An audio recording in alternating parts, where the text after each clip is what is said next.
Okay, today we're going to learn about the product rule for taking derivatives. So far, you guys only know how to take the derivative when the different terms are being added together. Now we're going to look at situations where you have two different functions that are getting multiplied by each other. So in general, the basic rule is if you had two functions, f and g, if you wanted to take the derivative of that, you would take the derivative of f, multiply it by the original function of g, and then add the original function f times the derivative of g. So make sure you write down the product rule format in your notes. Okay, let's take a look at a couple examples. So first, again, you see this function. There's no plus sign in between. If there was a plus sign, you guys would know how to do that. But right now, we're going to go ahead and use our product rule because it looks a lot like this situation. Our f is x squared plus 3, and our g is x plus 1 to the third. So to take the derivative, we are going to first take the derivative of x squared plus 3. So we get 2x. And then we need to multiply by just the second function. Don't have to do anything to it. Okay, and then we add the first function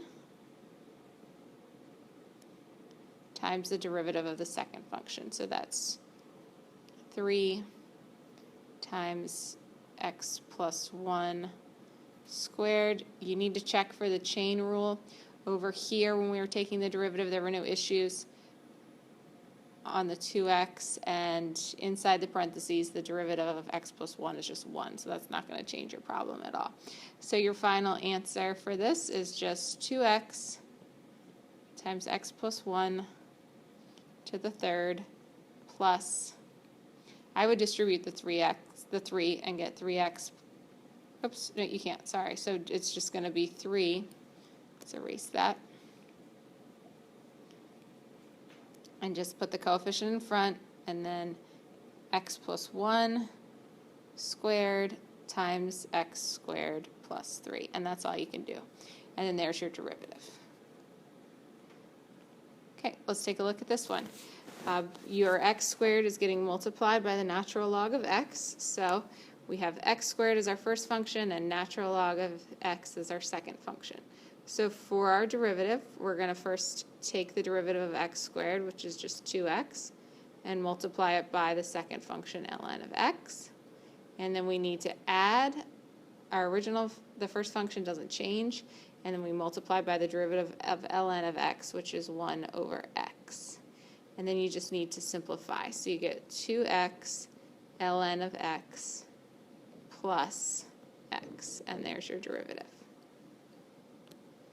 Okay, taking a look at another example. Now you have 3 products here, but that's okay. You can just think of it as 3x times e to the x. It doesn't change anything. So first, we're going to take the derivative of 3x, and we'll just get 3, and then multiply it by e to the x.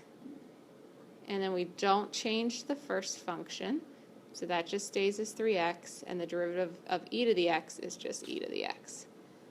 So there's your derivative. Okay, I want you to go ahead and try this function, x to the x squared over 3 times ln of x.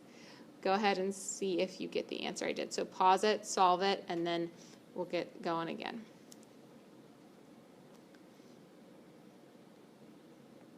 Okay, so in order to do this, you should have taken the derivative of x squared, so your 2 came down to the front, and you got 2x over 3 times the second function of ln of x. And then you're adding, the first function doesn't change, times the derivative of your second function, which is 1 over x. When you simplify everything, the x squared and the x in the second end up just becoming an x in the numerator. So you have 3 across the denominator in both problems, so you can combine everything, and you end up getting this for your answer. Okay, go ahead and pause the video. Try this one. Remember, you're going to, right now it's written as a quotient, so you're going to have to write it as a product before you get started.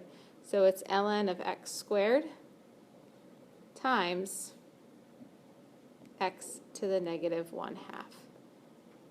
And remember, you're going to have to do some chain rule on this side. Okay, so pause it, give it a try. Okay, so the first thing you needed to do was take the derivative of ln of x squared. So you get 1 over x squared, but then chain rule tells you need to multiply by another 2x, and then our second function stays the same. And then we need to add the first function stays the same, and then you take the derivative of x to the negative 1/2. So your negative 1/2 comes down in front, you subtract 1. Okay, and then we just did some simplifying. So my x and my x squared simplified to just an x in the denominator, and then my x to the negative 1/2 came down to the bottom. In the second function, I had the negative 1/2 get multiplied in the front. My ln of x squared, nothing can happen to that, but x to the negative 3/2 turns into x root x. So as you can tell, your denominator is almost the same. It's just that the first one is missing a 2. So I multiplied this by 2 over 2. So that's why that turned into a 4, so we could get it into one fraction altogether for our answer. Okay, so that's it. We'll do some more practice next class, but please feel free to stop in with any questions.